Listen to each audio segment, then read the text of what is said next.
Yes. So today we will see one new tag which is called as a form tag, which is very important when you want to create any kind of the websites. Remember that, okay? Because unless and until you use the form, we cannot create any of the web page, or we cannot exchange the data from one page to another page. So when we want to exchange the data from one page to another page, or when we want to save the data to use it for the next references, we need to take help of the form tag, first thing, right? Now you can see on the screen, I have opened a Gmail form, right? So the form which you see on the screen, right? The form which is available here, okay, that is a Gmail form, right? So this form you can see is used to log in, right? So this is one of the form which is used to log in. So when I enter my password here and when I click on next, it will take me to the next level, right? So what happens when I enter my email ID and password here? So as soon as I enter, suppose this is my form, right? Yes, this is my form. This is my form, right? And here is a user. Suppose I am here, right? I as a user, I am located somewhere over here. Suppose I am the user, right? And me as a user, what I'm going to do, I am going to enter my login details, right? So I'm going to enter my login details into this form. This is a form, right? So this is called as a login form. So I enter my details into this form, such as my user ID. This is my user ID, and this is called as a password area. So I enter my user ID and I enter my password, and then I click on the next button, right? So when I click on the next button, what is going to happen? The data is going here. So what is this? Suppose this is a server of the Gmail, right? So here all the data of the Gmail server is present. So if my username and password is correct, what will happen? It will go to the Gmail server, right? And that server will collect the data, which is in terms of username and password. And if that data is correct, what it will do? It will reply back to me. So how it is going reply back to me? It will validate that username and password, and it will open the Gmail account or the Gmail page for the user, right? It will open the Gmail page for the user. So here we have a user. User is nothing but you, one who is trying to log in. Then here we have a server of Gmail, right? Yes. So such kind of forms are called as what, or such kind of websites, okay, are called as what? Dynamic websites, okay. Such kind of websites are called as what? Dynamic websites, or they are called as what? Dynamic pages. So why they are calling a dynamic pages? Because it takes the request, okay, and it gives the response back. So our Gmail account or one of the Gmail is called as one of the dynamic website, or the Gmail login page is a dynamic web page, okay. So when we want to create dynamic web pages, we have to use the tag called as what? Form tag. So when we want to exchange a set of data from client to server, or when we want to use the data for the further references, then we have to take help of what? Form tag, okay. See one small example. Suppose you write a programming on C. Suppose you write a program called as even numbers.c, and then you pass some values from 1 to 10. Okay, you pass the values and you execute the code. So what will happen after executing the code? Whatever is written in the code, that is executed, right? Whatever you have into your code, that is executed. And after execution, once when you close your Turbo++, okay, when you close your Turbo++, what is going to happen? That code, whatever you have executed, that output is erased. Am I right? The output will go away once when you close the Turbo++. So next time when you execute that, what for next execution, what you have to do? You have to rerun and re-enter the values. So after re-entering the values, again you will get the output screen. So here we are not storing the output screen, right? We are not storing the output. Okay, we are not storing the output there. So whatever values user is entering, those values are visible on the screen. Hence it is called as what? Static. Okay, hence it is called as a static page. Hence it is Static. So what is static? Now, for whatever programs you saw from the beginning, all are the static pages. Why they are static pages? Whatever you're writing in your web page or whatever you're writing in the code, same is obtained on the output screen. It is not generating any responses from other server. We are not taking help of any server there. So whatever you're writing in the code, only that is displayed as the output. Your output is not forwarded to any another server or any another software, or it is not storing any output. That's why all the programs you saw till today, what I explained to you, all are the static pages, which is not going to store any data, which will not respond back to you. Okay. For example, your C programs, when you execute your C code, what will happen? Every time you have to enter the values to check the output, isn't it? So your output is not stored there. When we want to store the output, we have to take help of the backend database where we can store the output, and then we can access that output whenever we need that. So that is the reason it is called as what? Static web page. Okay. So what is the relationship between having that static and form here?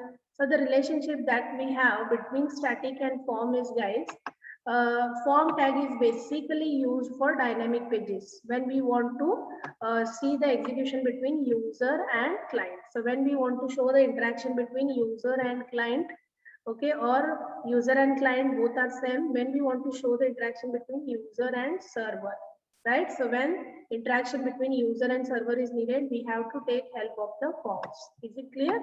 Okay. So when we want to create form, we have to take help of the form tag, right? So form tag will also have some attributes. We need to pass some parameters also to the form tag, right? Now here you can see that form can have different types of elements. Okay.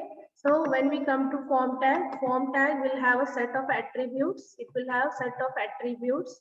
Okay. Then it can also have some elements, right? So we are going to see today what are the different form attributes, and we are also going to see what are the different form elements. Okay. So this is one example of one form which you can see. This is a Gmail form. So there is one more example of a form I will show you. This form we are using for sign in, right?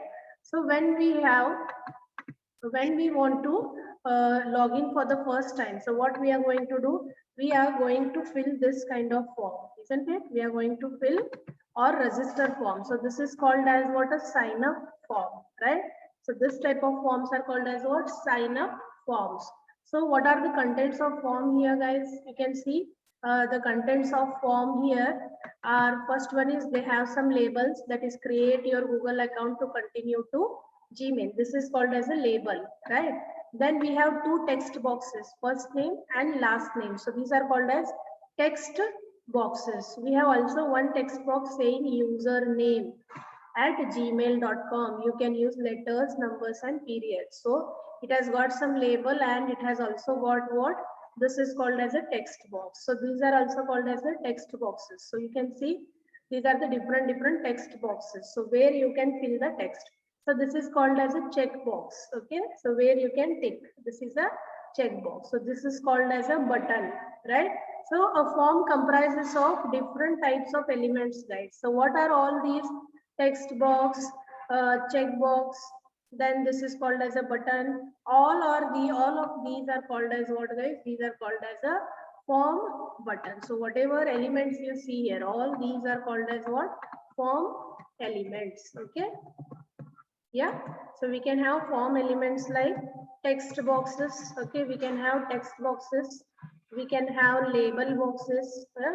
Then we can have checkbox where you're going to check. We can have radio buttons, right? So we can have simple buttons. Okay. We can have then selection boxes. Okay. Or we can have list. So these are some of the elements. So these are some of the form elements. So what do you mean by form element, guys?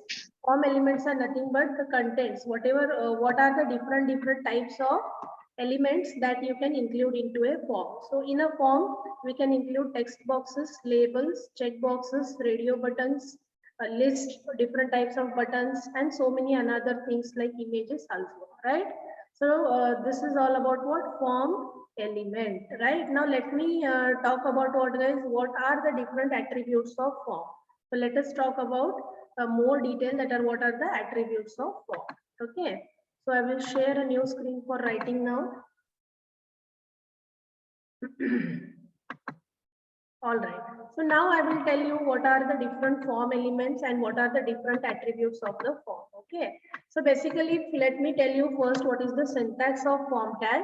So form, as usual, you have to take a form. Okay, you have to give a name for your form, saying name is equals to, for example, login, right? The name of my form is login, right? Then I have to use an attribute called as what? Method. Okay, so this is second attribute of the form called as method. So you can use post, or you can use another method which is called as what? Get method. So there are two different methods. One is post or second is get. You have to use any one method. You cannot use both the methods. Okay, so you can use what? Any one of that method. Either you can use the post or you can use the get method, right? Then there is one more field called as action.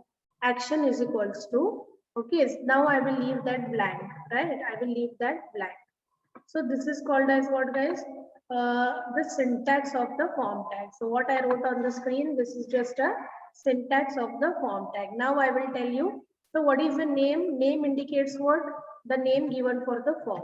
Okay, it indicates the name that you are giving for the form. So method indicates what, guys? What different types of method you are using to post the form. Okay, so it is used to submit the form. Okay, it is used to submit the form to some destination. To some destination. So why we are using method? When we want to submit the form. So what is going to happen to your Gmail form when you're clicking? It will go to Gmail server, isn't it? Similarly, when you click any form, what should happen to the data that you have entered into the form? Where exactly the data should go? Okay, and which method you are using to submit that data. So destination is nothing but the file. Destination means what? Here you are using the file. Destination means what? File. Okay, it may be an HTML file. Okay, it may be PHP file. Then it can be any another file called as ASP file, which is used to store the data. So destination is nothing but what? Where you are going, which file you are entering the data. So method is something which is used to submit the form to some destination. Which method you are using to submit that data to another file. Okay, is it clear? Okay, that is a method. Which method you are using to send that form data. Okay, to submit the form to some another destination. That is called as a method. Now another main hero here is action. Okay, so your action is nothing but the name of the file. Okay, it is the name of the file where you want to send the form data. Okay, where you want to send the form data, or sometimes when where you want to store the form data. Why you are storing the form data? Tell me. Because I want the data for the next time. So we saw an example here for your Gmail, right? So what happens with your Gmail account here? So when I am using these login details, suppose when I'm using these login details here, and what I'm doing, I'm filling the details. See, suppose I enter this username and I enter my password.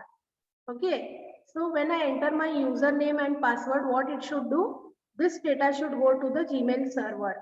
So that Gmail server is the file where this form data has to be submitted.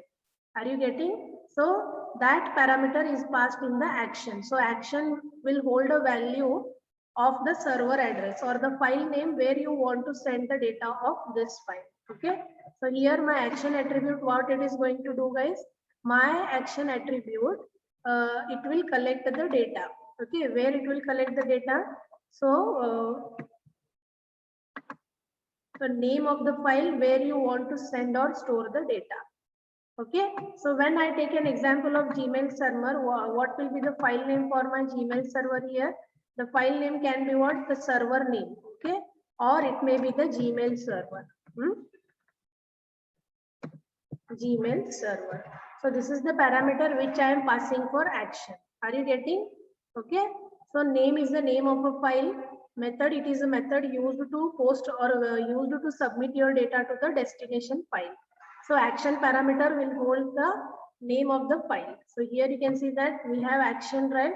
So what is action going to do? Action is going to hold what? The name of the file. Clear to you? Where you want to store the data. For example, let me write it once again for you. For I have form name is equals to, for example, to Gmail login. Okay, method I will use any one method. For example, I will use a post method.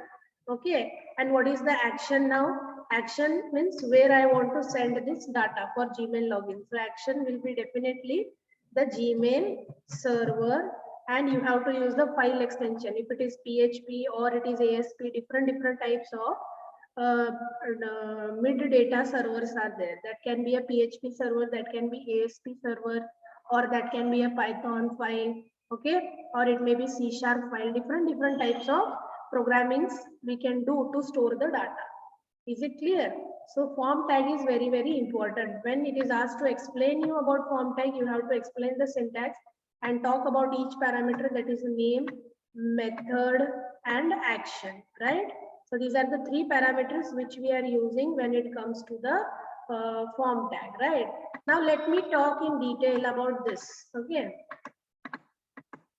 So let me talk in detail about the form names. Okay, let me talk about form methods, right? Let us see about what are the different types of form methods, which is very important. So I told you that there we can have a form name. Okay, form name is equals to, for example, so Gmail login, right? And what I can have, I have the second parameter, which is called as a method. Okay, so I told you that you can use two methods. One is post, or you can use one more method, that is a get method. Action is equals to, for example, the server. Okay, server.php. I'm taking an example. So action is nothing but where you want to post the file. So when I click on the Gmail server, when I click on the Gmail login page, when I enter my data into Gmail login page, it should go to this file, that is server.php file. Okay, now let me talk about what is the post method, and then we will talk about the get method. Okay, so we'll go first to the get method, right? So what is the get method? It is one method, okay, which will take data from all the form elements. Okay, it will pick the data from all form elements. For example, it will take the data from the text box, right? And it will forward the data. It will forward it, okay, to destination file. It will forward the data to destination file, right? But what is the disadvantage of using a get? So get is applicable only for small files, right? Only for small files, right? So you can use get method only for small files, right? Or one or two files. If your website is having one or two files, then you can go for what? Get method. Another drawback is that it displays all data into the URL bar. Okay, it displays all the data into URL bar, right? So what is URL? Uniform resource locator. See, this is URL. Suppose I'm taking this and I'm using a get. So just see the URL, guys. Please check the URL here.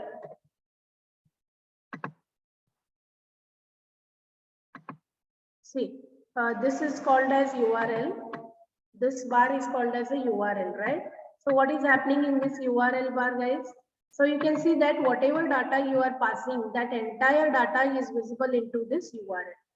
So whatever data you are passing in this form, it is visible here. Accounts.google.com, sign in V2 challenge, PWD question mark, service is equals to mail, passive is equals to true, RM is equals to false, continue is equals to HTTP 3A. So what are these? These are all the details which you are filling in the form. So this is a URL bar, and what details you are filling in the form before sending that form or before clicking to the next button, all that data is visible into this URL bar. So service is equals to, service is what? One attribute, and mail is the value for this service. Passive is equals to true. True is the value for passive attribute. False is the value for RM attribute. So for example, I have a text box, and what value I am passing for the text box, all those values will appear into URL. So what is the drawback of using get method? When you want to send the form data to the another file, all the data present in the form elements is visible in the URL. Okay, so all the data that you are sending or filling into these text boxes, buttons and all, or check boxes, all that data is visible or becomes visible into the URL. So that is one of the drawback of using what, guys? Get. So we cannot use get every time, right? So get can be used only for small data sending, right? Because it displays the entire data into the URL, right? And it is not safe. Okay, it is not safe to send data to server. It is not safe to send data to remote areas, to remote servers. It means you can use get method when you are doing your programming and you are running the program on the same machine. Okay, so basically you can use get by default when you're doing your college code, right? When you're doing any big projects for websites and when you want to send the data from one server to another server, you cannot use get method. So when you're writing small programs on the local computer or local laptop, you can use the get method. Is it clear? So this is all about get method. So we cannot rely or depend more on the get method, guys, right? So let me go to the post method now. So what about post method? Okay, the post method, it is also used as a form element. It is also used to forward the files, forward the data to the destination. It is used to forward the large files. Okay, and it is used in forwarding the remote files. Means suppose you are a user and you want to forward the data to the server which is located on another computer.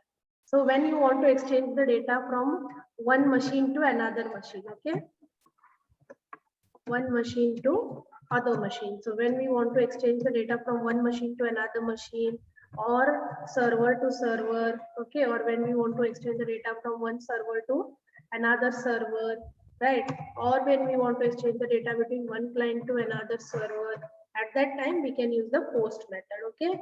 And it is the safe one, right? It is safe one. It will not display, any values, okay, into the URL, right? It will not display any values into URL. Which values, tell me? The values which you are filling into the form. Is it clear? So it is not going to display any values into the URL. Is it clear? Okay.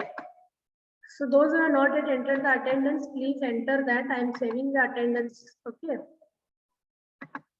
So I have one more class, guys. Okay, do not miss that class. I am going to tell you a lot of examples today.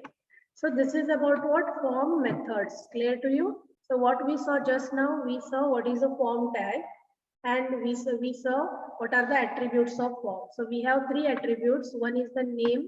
Okay. So what are the attributes, guys? We have three attributes, right?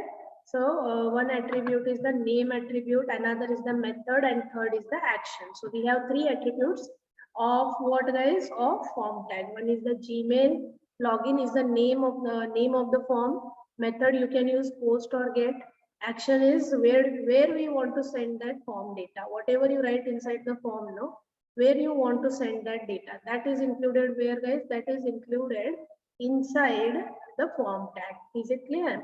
Okay. So when in exam it is asked, right, they may ask you what? Explain form tag. See, all tags are important. You should know the syntax of every tag, and you should also know one example to write on the tag. So when they ask you to explain form tag, you have to write the syntax. Just I told you. You have to explain all the methods. So two methods you have to explain. One is the post and another is get method. You have to also talk about what? Action, right? Sometimes action is also replaced by target attribute. We can have action attribute, or sometimes we can also have a target attribute. So this is the theoretical part, right? Now I will show you what content we have to explain from the notes part, right? Immediately after this class, I am going to tell you examples on form tag, because that example will surely come for 5 to 10 marks. Okay, they will ask you write an example. Okay, they will ask you to write an example on form tag, or they will give you just like one design, and depending on that design, what you have to do, guys, you have to create your own form and show them. Okay, So we will go to the notes, and in that notes we will see what portion you have to cover for the form tag. This is the last tag of your unit. Okay. So I'm sharing the screen. Just give me a minute.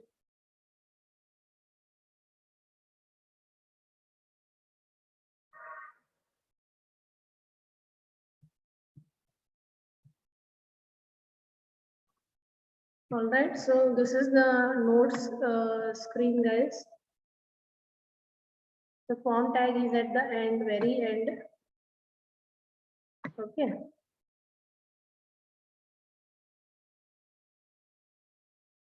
So this all I'm going to explain you in the coming lecture now, how to write code for this. What are the different form elements, that also we are going to see. So these are the form attributes, that is action attribute. Just now I have told you about that action attribute, right? So we spoke about action attribute just now, right? So example here, see, slash they have taken front slash. So whenever you are writing or passing a parameter, remember that front slash should be included along with the name of the file. So this is name of the file. Action underscore page is the name of a file. .php, it is an extension or type of the file. Okay, and slash you are using because I want to forward my data to this file. I want to send my form data to this file, right? Then there is one more attribute called as a target. Okay. So you can also take one more attribute called as a target. When you want to send this form, okay, if you pass underscore blank value, what will happen? The form will fill the data into this action underscore php, and this action.php page will open into a new blank tab into the browser. Okay. So this is optional. Target is optional. Remember that target attribute is optional because it is as good as action only. Target attribute is sometimes optional. Okay. Then we have method attribute. Okay. I told you that we have two methods. One is we can use get method, or we can use what? Post methods, right? So these two are also called as what? HTTP methods, that is hypertext transfer protocol methods. Okay. Get or post method. I also told you just now what is the advantage of using get or what are the disadvantages, right? So it appends form data into URL. It means what? Suppose I pass first name is equals to Mickey and last name is equals to mouse. So in the URL, it will display all the data like this. It will display everything. Okay. It will display the file name. It will display what value you are passing for first name, what value you are passing for last name. Everything is visible into URL. So the length of URL is also limited to 300 characters. Using get method, you can pass only 300 characters. It is not, it is sensitive data. It means you cannot use the get method for sending the sensitive data. Okay. Yeah. So this is about get method and this is about the post method. Then about the name attribute. Okay, guys. All right.